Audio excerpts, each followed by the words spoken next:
Alright, I'm going to be talking about spoilers in the Shazam review from the get-go, so if you don't want any spoilers, just, add my video to your watch list later and go watch the movie, then come back and watch the video. But let's get on to it. Alright, so I saw Shazam yesterday. I went to sleep on it before I gave my thoughts about it. And overall, it's a good movie, It's plenty entertaining. Lots of jokes throughout. My theater was laughing out loud for a lot of scenes.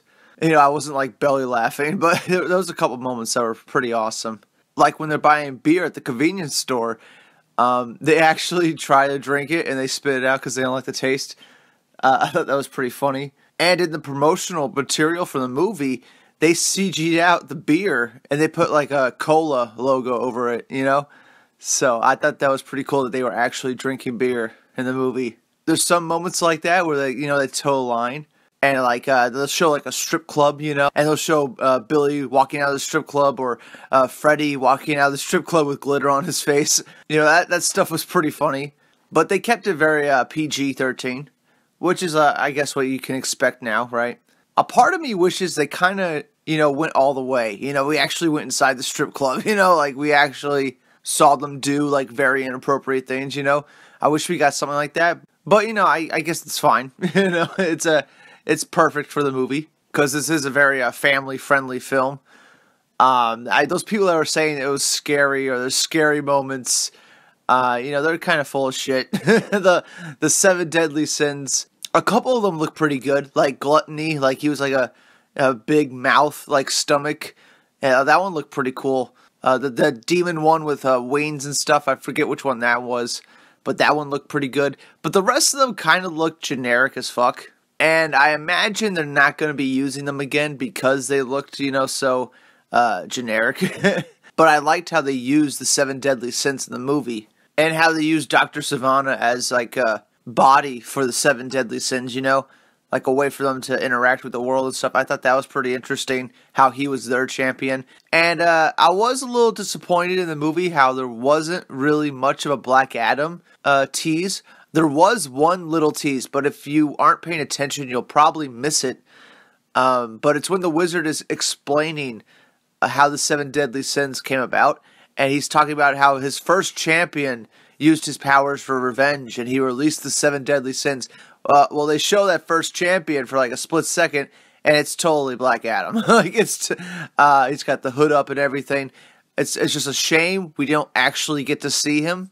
I suspect it's probably because they have contract problems with Dwayne Johnson. Kind of like how the Superman cameo in the movie, we don't see Superman's face because they couldn't work out Henry Cavill's contract before the movie came out. I mean, if they did, that would have been so epic to see Henry Cavill's face. It really would have. It would have been so fucking awesome. But at least they used the Snyder-S and the Snyder Superman suit. At least they do that. That was pretty epic. And that was just a great way to end the movie. Just seeing, Superman walk into frame, and then Freddy go, "Oh, shit," and then it cuts off to black. I think that was a great way to end the movie. It ended on a high note. That was probably, one of my favorite parts about the whole movie, was that ending shot with Superman walking into frame. I thought that was fucking amazing. But other than the Superman part, there's a couple other parts that are pretty amazing. Dr. Savannah, when he's in the boardroom, he throws somebody out a window. He throws his brother out a window, and you hear him fall to his death. I thought that was pretty dark, for this type of movie. Like, he just up and throws the guy out the window, and you hear him scream all the way down. I mean, I thought that was pretty epic. And then the 7 deadly sins, eat everybody in the room. Of course, you don't see it, straight up. You just hear it happen off camera, but you know what's happening. There's one shot of a guy, and his head gets bitten off by one of them. I thought, there was some good moments with Dr. Savannah that really show him being villainous and, killing people. And it gets, kind of serious in those moments, and I really like that about the film. I liked Billy's backstory with his mother and how she fucking abandoned him. He gets lost at a carnival, and she just leaves him. It's just the most fucked up thing I've ever seen, ever. And it really drives home the message of the movie that, family isn't your blood. Family is the people that love you, that you surround yourself with. And I thought that was a great message in the movie. That is what the Shazam character is about. And the foster family was awesome. All the actors were awesome. All the kid actors were great. But I see a lot of people giving praise to like Darla, the little girl. She had like 5 lines in the movie, guys. Like, we like, she wasn't like a show stealer, but yeah, I understand. People are like, oh, she's cute. That's great and all. But like, she only has 5 lines. I mean, why are we saying she's stealing the show? It kind of doesn't make any sense. But the grown-up versions of all the orphan kids were awesome. And they go full Shazam family in the 3rd act of this movie, which I wasn't expecting. I was expecting them to end with the Shazam family, like as a teaser for the next movie. But no, like they all get their powers and they help Shazam fight the 7 deadly sins. And it's kind of like a perfect ending to the movie. It makes for a great 3rd act. But, me and my friend were talking about this. It takes them a while to get to that point. Like, the movie's over 2 hours long. Just over 2 hours long.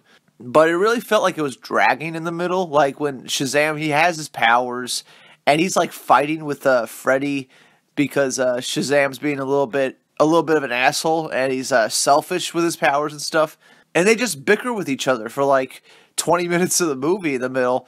And I just thought it really like dragged the film down a little bit. I kind of just wanted them to get to the point, But I get why it was there. It was showing that, Shazam is irresponsible and he has to learn how to be responsible with his powers and stuff. I get all that. But I just felt it made the movie slower. I felt like we could have got through that a little bit quicker. But the montage scene of them going through his powers and trying to figure out what powers he has, that was awesome. They used a great Queen song. It's the 2nd DC movie to use a Queen song. The first one was Suicide Squad. So, yeah, I think Shazam is more in the lines of a Suicide Squad type movie. A lot of comedy in it. A lot of pop songs and stuff. Which kind of like, was probably because they didn't have a good score for the film. I don't remember if Shazam had a theme in this movie. So, I guess the orchestral score wasn't really memorable at all. And, I'm kind of a little sick of that in these superhero movies. I remember when the superhero score used to be something important, something awesome to look forward to. And with Hans Zimmer, he gave us a bunch of great superhero scores, like dun dun dun dun dun dun dun, like that's Batman, Superman, dun dun dun dun dun dun dun dun dun. Like all those scores are memorable. Like I remember them vividly. Even the Wonder Woman theme. Like, you fucking just remember that shit. They should never get rid of the Wonder Woman theme. Like, that was perfection. And everybody knows it, But where is that with Shazam?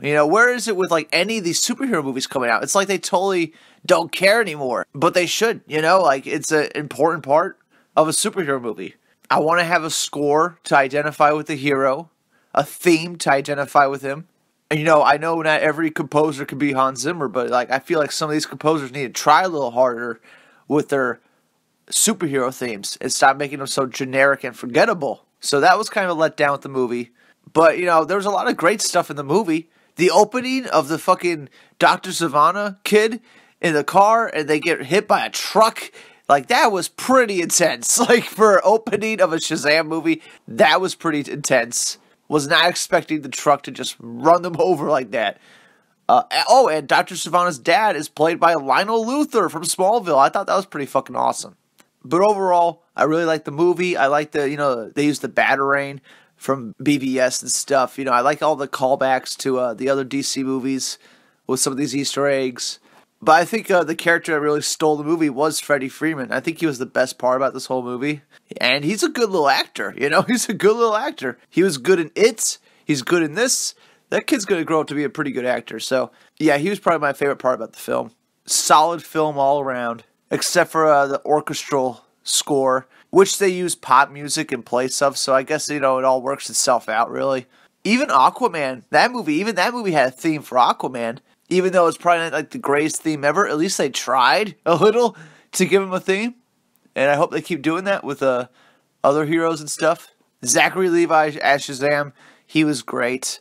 But I actually felt that he wasn't Billy. You know what I'm saying? Like the kid actor, I felt like they weren't the same person. I felt like when he turned into Shazam, like Zachary Levi was like a completely different person. Like he didn't act like the kid that was playing Billy at all. Zachary Levi kind of just like acted like himself, his funny, charming self. But when you see Billy as a kid, he's not nearly as funny or charming. You know, it's like a completely different character. I felt like that was a little off. But, you know, he did serve the movie well. I did enjoy seeing Zachary Levi on screen. Much like Jason Momoa's Aquaman, he's just charming and fun to watch. Even if, like, the actors didn't, like, match up completely. Like, I felt like the kid Billy was completely different than the Shazam version of Billy. And I wish we had more of a Black Adam teaser. I wish the mid-credits scene had something to do with Black Adam, and we didn't just go back to Dr. Sivana, because, come on, like, how much of Dr. Sivana do we need? Like, I think we're done. You know, we had a whole movie with him. We're done. I don't want to see him as a villain in a Shazam film again. I'm good. Mark Strong did a great job. Let's move on to the biggest villain in Shazam's history, and that's Black Adam. So, yeah, I wish they did more of a teasers to that, and we're setting up that instead of something else that was completely obscure. But, you know, other than those small quibbles, I guess you could say, the movie was fine. It was good. It was solid. I will buy it on Blu-ray. I'll buy the Steelbook. I'll put it right next to Aquaman and Wonder Woman. But honestly, would I watch this film again? Probably a couple times, but not on the level of BVS, where you watch the movie over and over and you get something new every time. Shazam is kind of like, you know, you watch the movie once and you got everything you need to know. You never really need to go back to it again, which is funny because I rewatched Aquaman recently and I actually liked rewatching Aquaman. Yeah, it had some cheesy moments in the movie, but it's a fun action adventure. You know, it's this big, epic action adventure. And Shazam is a very small film. I mean, they're literally in Philadelphia the whole time. So it's a very small-scale film when you compare it to Aquaman. But it's still a solid film. I won't mind having it in the collection. But am I going to go rush to rewatch it again? Probably not. But you get the idea. If I was to give it like a grade or a rating, I'd probably give it like a 7.5 out of 10. You know, not quite an 8, but there. You know, it's almost there. Personally, for me, I do like Aquaman a little bit more. Personally. But, yeah, that's it for now. I'll see y'all on the next one. Comment below. Let me know what you thought of Shazam. And that's it for now. I'll see y'all on the next one.